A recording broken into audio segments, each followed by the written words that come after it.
Terrifying ISIS threats to the U.S. now growing, and a brand new video released by the brutal terror group takes direct aim at the White House. This threat coming a day after another video showed New York City's popular Times Square.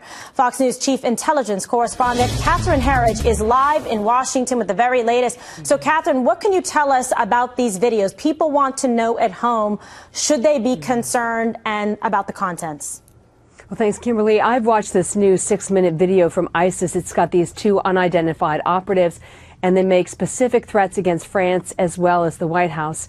But what makes this tape stand out is that it's in Arabic, so it's not directed at an American audience, and there's not a lot of graphic violence in the tape.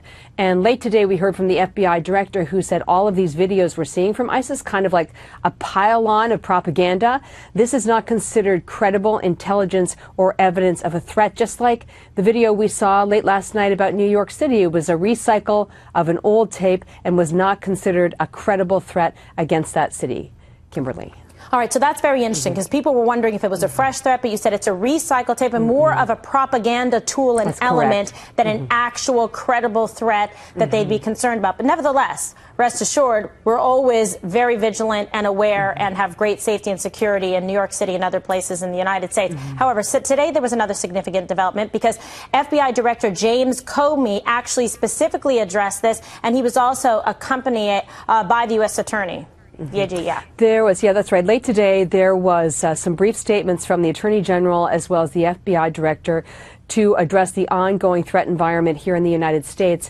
And Director Comey said specifically that the intelligence out of France had been analyzed by a group called the NCTC, or National Counterterrorism Center.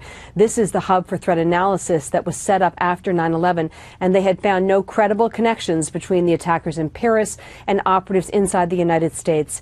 And Director Comey also said that here in the U.S., what they see are ISIS-inspired plots as opposed to what we saw in Paris, which were ISIS-directed plots from Syria, Kimberly. Okay, which there is a distinction, in fact, whether it's coming directly out of a cell or someone is inspired or moved by some of their propaganda to commit acts on their own behalf versus specifically directed out of Syria and Raqqa, et cetera, like we saw in Paris. Catherine, always a pleasure. Thank you for that update. You're welcome.